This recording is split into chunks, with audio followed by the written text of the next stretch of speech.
Hey, there's the music. That means it's time for Animal Talk. Some of the best doggone pet people on the planet helping you with your pet, one pooch at a time. It's America's Pet Show, Animal Talk. Thanks for being with us. Be sure to like, subscribe, leave a comment, do all those podcast things in all the podcast places. We truly appreciate you coming around. AnimalTalkRadio.com is the website, and of course WearingFunny.com if you're looking for some gear, some pet parent gear, some funny t-shirts. They're all there. They're available for you. Appreciate our sponsor, WearingFunny.com. Great place. Go check them out.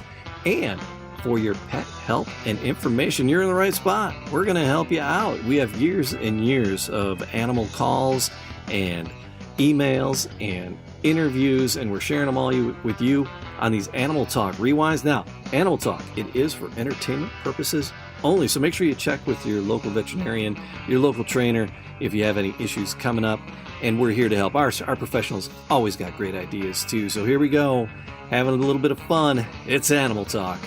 That like this cat sitting across from me. I'm Dr. Brad Davis, here to answer any veterinary questions you might have. And the brightest of the bunch.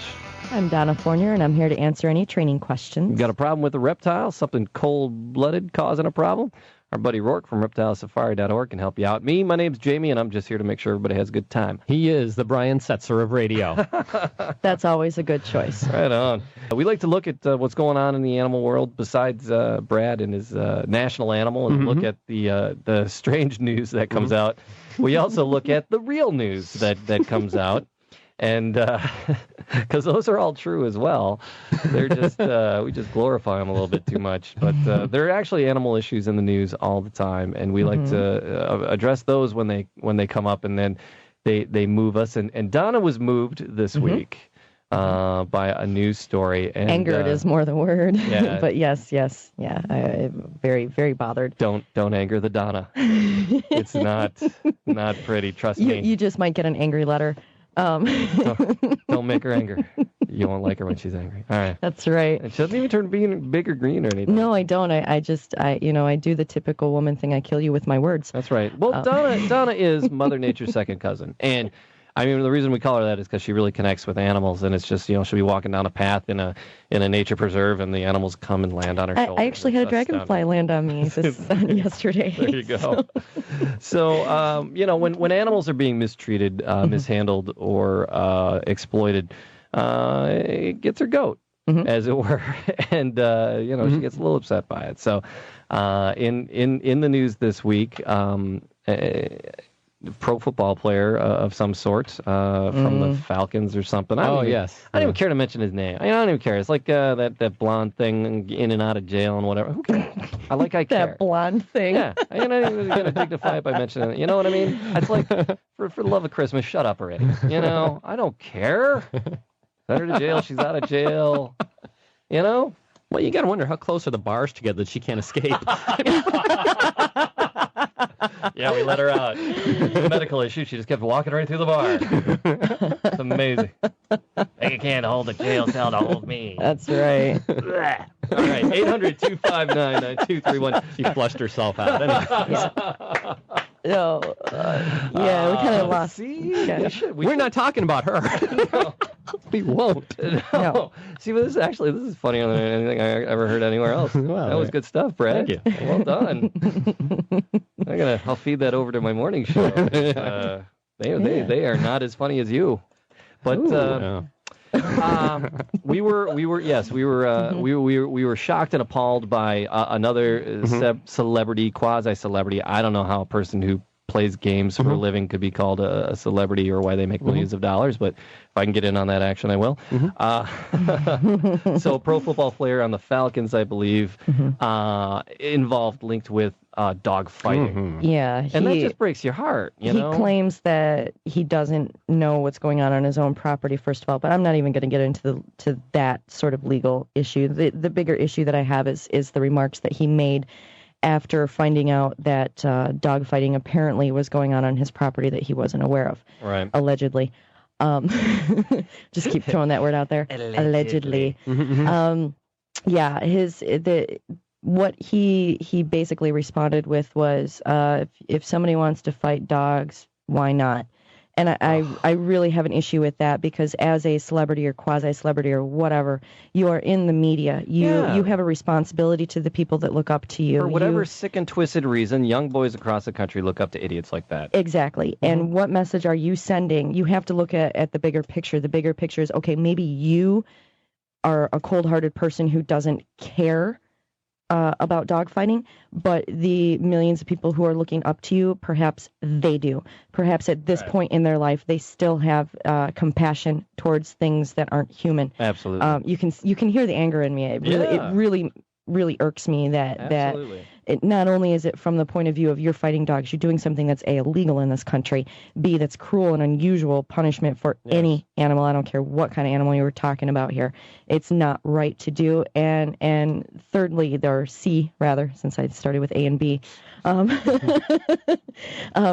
it really irks me when somebody who has this type of reach, this type of fame, if you will, who should have a responsibility to the fan base, who should have a responsibility to the people who are looking up to them, who are going to emulate them, who are going to now think that it's perfectly okay to pit two animals against each other until the death. And I'm sorry, it's wrong.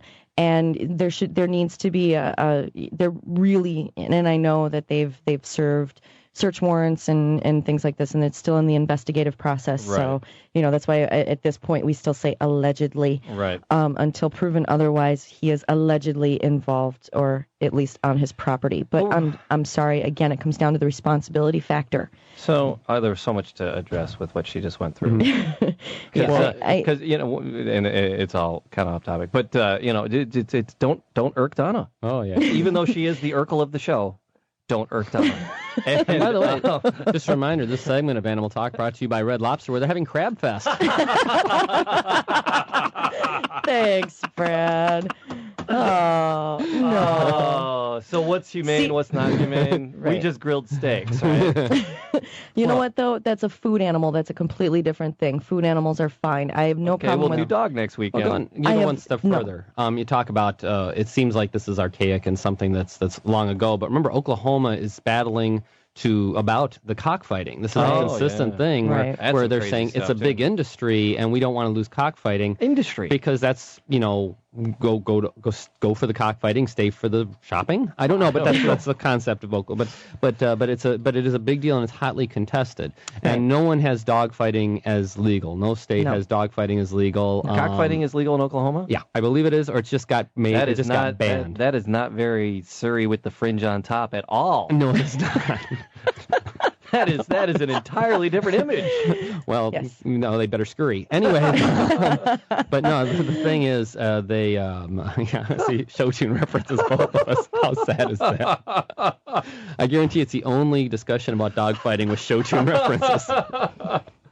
But no, and again, when you talk about, I like sports more than you guys do, but the thing is, the NFL is going to be interesting how they come down on this, because a guy was just arrested for something and he was banned for all of next season, even though he wasn't really part of anything in a fight in a strip club in Las Vegas. Right. But he's banned for a whole season. It'll be interesting to see how the NFL responds, because as we know, traditionally things that happen to animals don't matter to those who are given who are passing on judgments and giving sentences. Yeah. Just you burn a dog, you set a dog on fire, you're going to get a month sentence.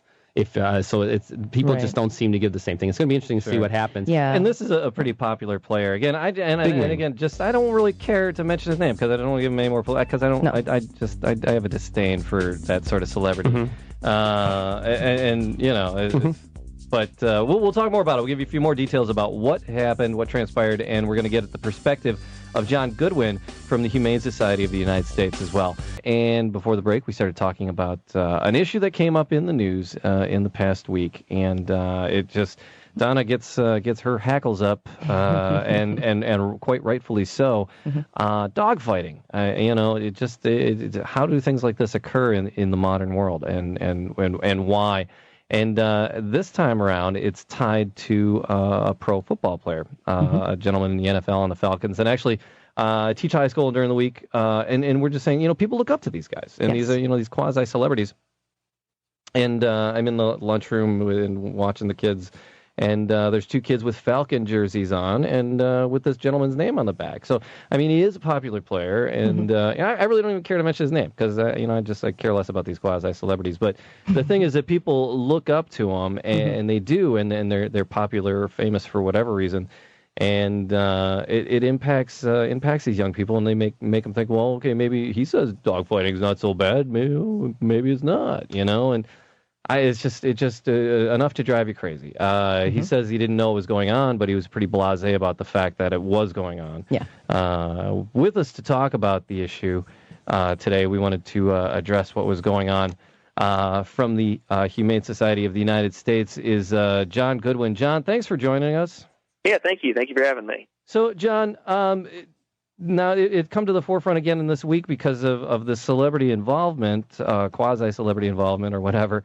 But how prolific, how big of a problem is dogfighting in the United States today?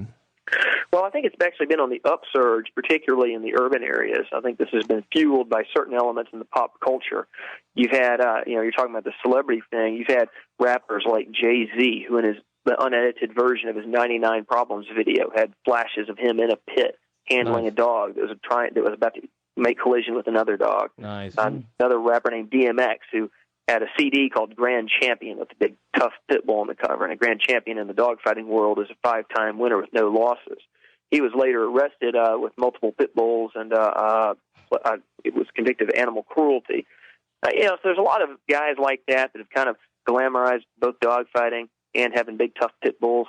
And it's led to this problem booming, particularly in the urban areas. Yeah. That's horrible. See, I didn't know that. I mean, we actually originate the show in the Metro Detroit area, and, very much the urban pop culture and there is quite a bit of here. And in the way the Humane Society here, the Detroit Humane Society handles pit bulls, it's a one-way ticket in the city limits. It really is, just because of the problems here in and around the city of Detroit with exactly that, and being a cultural thing. So what's being done nationally and on local levels for awareness or to make it stop, John? Well, it's going to take a lot of work. We've got a lot of different projects in play to try to make a difference.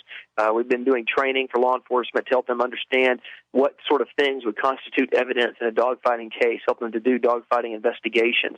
We're trying to implement some projects in Chicago to de-glamorize dogfighting among urban youth. And we've been putting together cases against some of the leaders in the dogfighting world, taking them to prosecutors and convincing them to take these cases on, to have these people arrested and prosecuted. And also just trying to raise awareness so that people will think about this a little bit more. So that way, if they see things that indicate dogfighting is going on, they'll know, and they'll think to call the police, call animal control. We just have to create really a culture that has no tolerance for animal fighting. And that's really what the goal is. So Brad had made mention earlier that Oklahoma is having some issues, again, with some animal fighting, with cockfighting, and that it's actually an industry, or considered something of an industry in Oklahoma. Do you know about that and what's going on in Oklahoma? Well, Oklahoma, there was actually a long, hard battle to get cockfighting banned there. And the cockfighters, it's illegal in 49 states now. Oklahoma is the 48th to ban it, New Mexico the 49th, and Louisiana should be the 50th soon. But these guys actually have these gamefowl breeders associations. They'll have an Oklahoma Gamefowl Breeders Association, or nationally the United Gamefowl Breeders Associations. And we found that some of these groups raise money by requiring membership in their organization before you can gain admission to certain illegal cockfighting pits. So they're getting money through these illegal cockfighting pits, then they use them to pay off lobbyists to try to stop us from passing stronger laws. 33 states now punish cockfighting as a felony. We want to get that to 50, because these guys can walk away with $10,000 or $15,000 if they win a cockfighting derby. You've got to have a penalty that's strong enough to offset the gain that comes from being involved in the crime. Otherwise, it's just not an effective law. Well, that is an industry. If that kind of money is being traded hands. That was the big argument as they went on the floor. They would say, wait, this is an industry we can't afford in our state to lose another industry. This is what, and it's just, again, it's, I'm sure, and I'm not trying to make analogies, but the same argument was made for, slavery. The same argument was made for everything that's bad in a culture. there's an argument, but wait, we need to have this because if we don't have it, it's financially destructive. And of course, it's cruelty. It's just a terrible thing, much like dog fighting. Absolutely, and 49 states have banned cockfighting, and the economic ceiling didn't fall down on any of those states. Right. Yeah, so there's they do have that Chicken Little, not to use a bad pun, chickens as we're talking here, but they do have that Chicken Little mentality about that, and but really, Louisiana wants to ban cockfighting because they are getting a lot of federal dollars. Well, number one, because it's so cruel. I mean, put knives on the heels of these roosters, and they stab and slash each other. But also, a lot of the legislators that were at one point pro cockfighting are saying, the eyes of the nation are on us as we rebuild, and we don't want them to think that we're a bunch of, backwoods, right. Uneducated, ignorant folk. Right. We've got to get rid of cockfighting. Well, it's good that they finally wised up to that then. Well, it is. Of course, there was a little bit of politics, too. In 2004, there was an open Senate seat, so two different people were running for it. David Vitter was the Republican. He was anti-cockfighting. Chris John, the Democrat, was pro-cockfighting. And so Humane USA, the political action committee that some people from HSUS are involved in, spent $250,000 sending mail and television advertisement aimed at women that were registered Democrats, saying, "Hey, don't vote for Chris John. This is where he stands on this issue," and it peeled a lot of his votes away, and he lost. And I think a lot of these guys are realizing, you know what, these animal folks can deliver votes. Mm-hmm. Imagine running on a pro cockfighting. Yeah. Well, and that's the thing. I don't think he really wanted to run on the pro cockfighting thing. I think he just kind of was hoping that no one would say anything about that. But we had got outed on that one. He got outed. That's right. That's right. So, with dog fighting, pit bulls are the predominant breed used in that. But we're gonna talk a little bit about the pit bulls when we come back, and if you have a minute, John, if you can. Sure. All right. Hey, it's Jamie. I got to hop on in here and remind you about our sponsor, wearingfunny.com. Wearingfunny.com for all your pet parent T-shirt needs. Head on over wearingfunny.com and check out the vast array of amazing, hilarious T-shirts. Thoughtful, cuddly, and cute for you and your kitties and your puppies. And, hey, we take requests. If you have a critter that we don't have represented, let us know. We'll get you connected with just the perfect shirt for you and your critters, showing your love for being the best pet parent you can possibly be. Wearingfunny.com. Back to the show. Dog fighting should stop. I don't know, that was a horrible segment. But, yeah, John, that was painful, too. But, yeah, we're talking to John Goodwin from the Humane Society of the United States, and with it coming to the forefront of the news in the last week because a pro football player, it was occurring on his property, and there's a question of when he knew or not, what he didn't know, when he knew it, and yada, yada, yada. And it's bringing the whole issue of dogfighting to the forefront, and it is illegal, thankfully, in all the states, but it probably happens in most of them. The penalties, in my opinion, need to be a lot stiffer than they are currently. What are the penalties for dogfighting? What could the quarterback be facing? What are the penalties if you're caught dogfighting? Well, dogfighting is a felony in 48 states. The two states where it's a misdemeanor are Idaho and Wyoming. Now, there is a new federal component. There was a legislation signed into law on May 3rd where it's now a federal felony to have any interstate transport of any animal for an animal fighting venture. But the severity of those felonies ranges from, realistically being a couple months in jail to, in some states, maybe up to 10 years. Now, let's take into consideration, what are the kind of people that are fighting these dogs? In Chicago, the police department there took 332 cases of dog fighting and animal cruelty. They did some analysis of the people who were arrested. They found 86% had been arrested at least twice. 59% were known gang members. 2/3 had some sort of arrest that was narcotics related. 2/3 had some sort of arrest that was violence related, whether it was assault and battery, domestic violence, or whatever. What we're seeing is that this activity, its growth is largely fueled among gang members and criminals. It's become a recreational thing for gang members. And, a lot of these guys, the only thing they understand is meaningful consequences. Yeah. And that's the thing. A lot of times, the first knee-jerk reaction, legislators going, "Oh, we got to ban pit bulls, and that'll end dogfighting." And that's not the answer. Because pit bulls are one of the main breeds used But pit bulls are very often the sweetest, nicest puppies you'll ever had if they're raised and socialized to, normally. I mean, it takes a lot to really mentally warp a dog to want to fight the way they do. You really have to deprive the dog and train it to be that vicious. But John, what is your experience with pit bulls as a breed in general? Would you say that they're safe? Yeah, well, I've always had positive interactions with pit bulls. I've always found the ones that I've been around to be very sweet and loving dogs. A lot of the fighting dogs I've been around have been very sweet to human beings. The problem is with the ones that have been bred and conditioned for fighting is that they are just so darn dog aggressive, that they want to destroy all the dogs that are in front of them. So then you end up having problems when they're in a suburban, urban environment around a lot of other animals.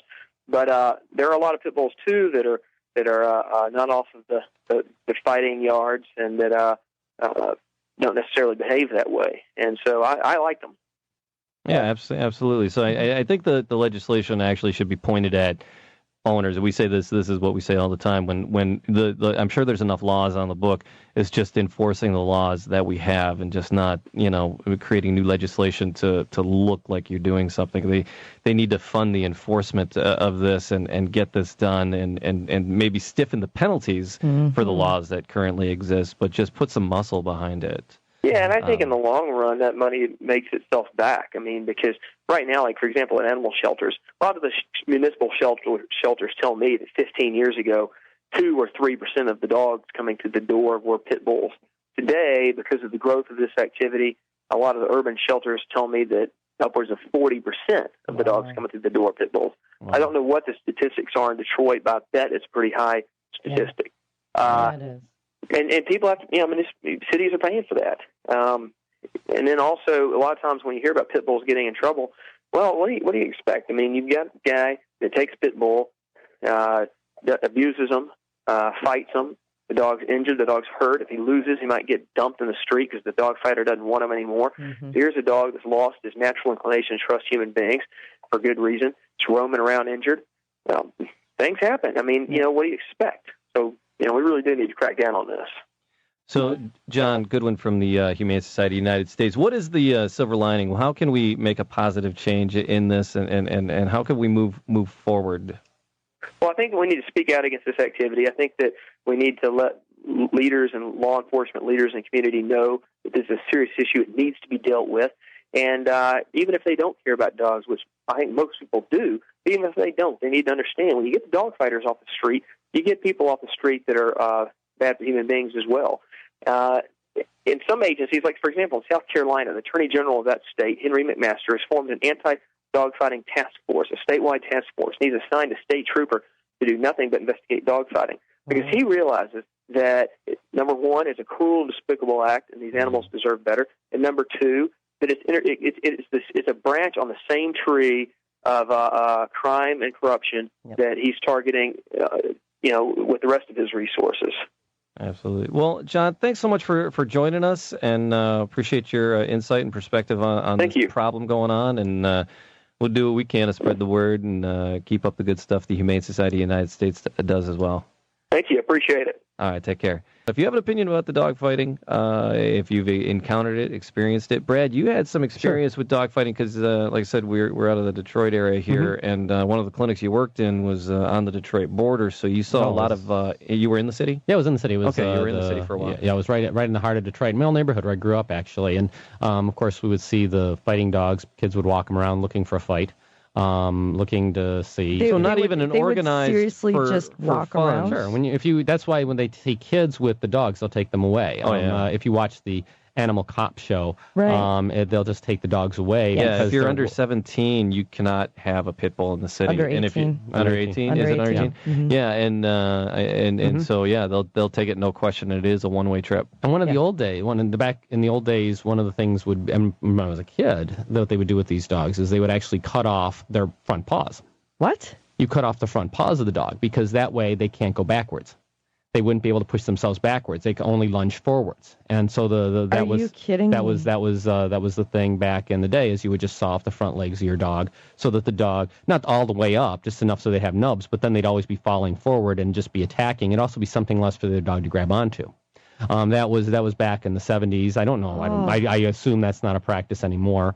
But that was done there, and we would see a lot of. I remember seeing a gentleman came into the clinic I was working at with Rhodesian Ridgeback, which are made to fight lions. Right. Those were created for the King of Rhodesia, so he could use it to hunt lions, a dog that could attack and kill a lion.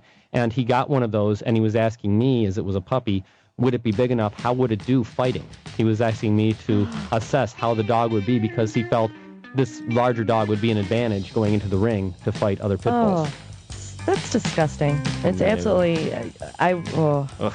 Stomach. Turns your stomach. You've made me speechless. All right. Talking a little bit about dog fighting, how it's come to the forefront of the news in the past week because a pro football player has had some dog fighting going on a property, and the question is what he knew, when he knew it, and did he sanction this? Did he approve of it? And, There's a lot of. Was he involved in it? The more I read on this, the more disgusted I get. How many bodies they found on the property, and again, we have to say allegedly because they're allegedly, yes, they're but still he didn't come out and go, I'm shocked, I'm appalled. I have my people working on this. Right. I've called in, SWAT from the Humane Society to help rectify this. No, he was like, dog fighting, what? Maybe, he was like, he actually went as far. He actually went as far as to call it entertainment in one of the interviews that I heard. It's a form of entertainment, and I'm sorry, I don't know what sick freak you are if you find another animals fighting to the death a pro football form player. of entertainment. I don't find that very entertaining myself. I just called the entire NFL a bunch of sick freaks. That's okay. I'm all right with that. Bring it on. Yeah, I'll take them all. Bring it on. I'll take them all. If you'd like to, if you're going to get a group that could get you hurt, you could also insult the NRA while you're at it.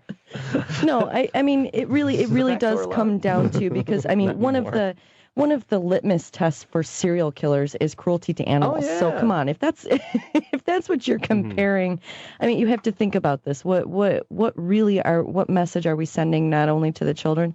What message are we sending to other human beings that this is perfectly okay to mistreat any other living creature like this? And I don't mean to sound like so far out there in the la la land as far as, but there is that animal activist inside of me that really, I would just like to see animals be treated with respect is really what it comes down to. And I'm not, but see, I'm also not a fan of boxing. No. Ultimate fighting.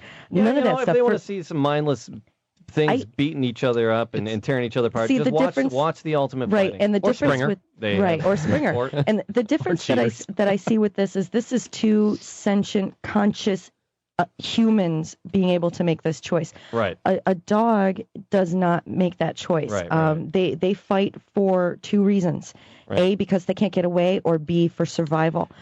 This is, or protecting territory, survival as far as that goes.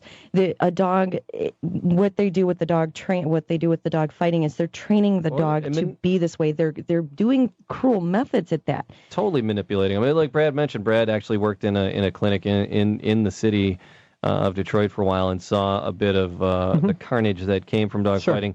And they would actually, you shared a bit during the break that they would actually hobble the dogs, take off part of their front paws. Cut off the front paws, and then the dog would only lunge forward. So they couldn't back up. They couldn't back up. Yeah, that's insane. It's just you're trying to find an edge. It's just like we talked about sports. In any sport, you try to find that edge. The race car drivers who sneak an extra couple gallons worth of gas tank somewhere, to try to get that extra edge. It's just trying to get that, and that's what they're doing. And it's just we're dealing with people who see the animal as a commodity. Right. And it's not a living thing; it's a commodity, and it's something that we make use of. So again, we're talking about something being used for a very bad purpose. There's very few people in the world who are sane and smart who are going to stand up for dogfighting.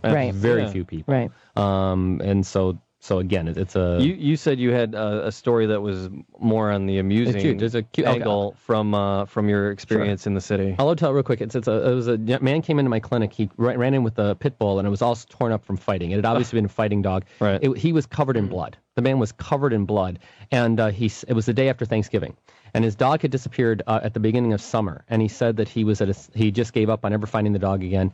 And the dog was very friendly, wagging its tail, very nice. He said he was at dinner, and his grandma leaned over and said, "Baby, I know who has your dog. Your cousin has him, and he's fighting him." And what he does, he took his dog and he's fighting him. So he said he didn't say anything at the family dinner, but the next day he drove over to his cousin's house, went back in the yard, and he grabbed the dog out of a cage, and the dog's sitting there wagging its tail. He grabbed the dog and brought it immediately. He said he brought it over to us to look at.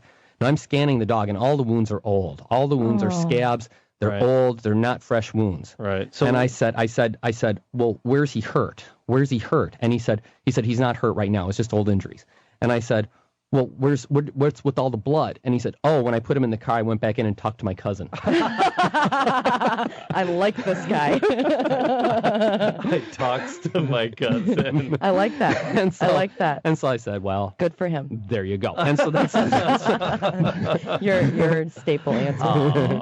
But no, so the dog was perfectly fine. But as you say, couldn't be around other dogs ever again. Right. Yeah.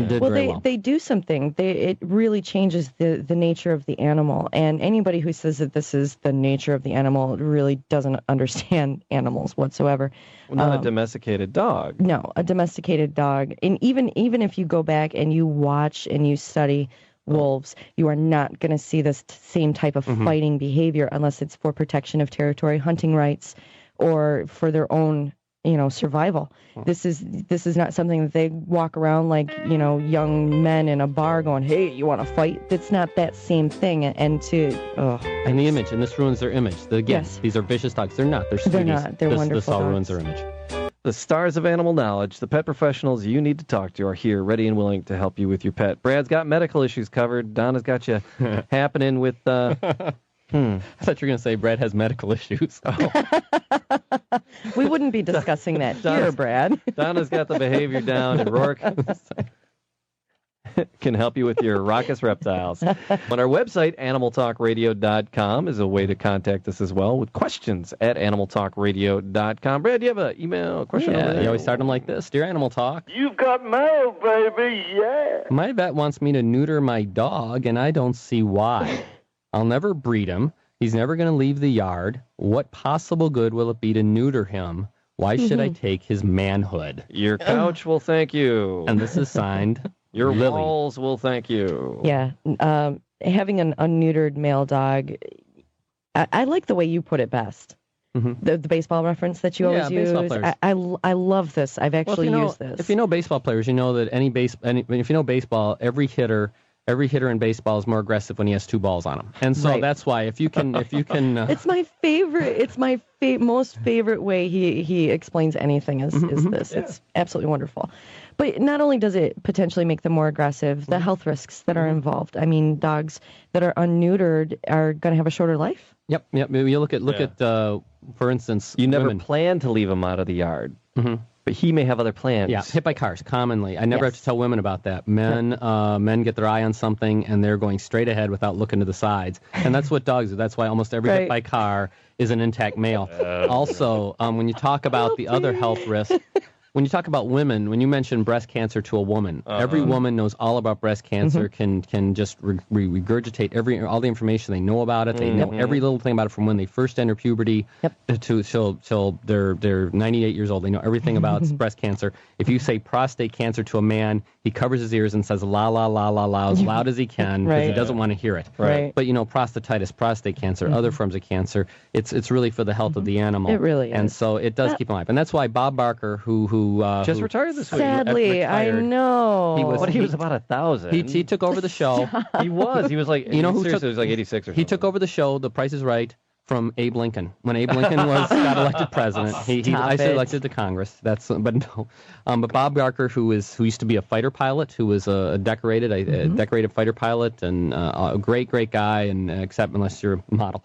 It turns out that he always said at the end of every show, have your pet spayed or neutered, help Right. control the pet population. I think he actually heard things Oh, yeah. because it was telling people to spay and neuter for that reason, and then Right. he should have mentioned some of the other ones too.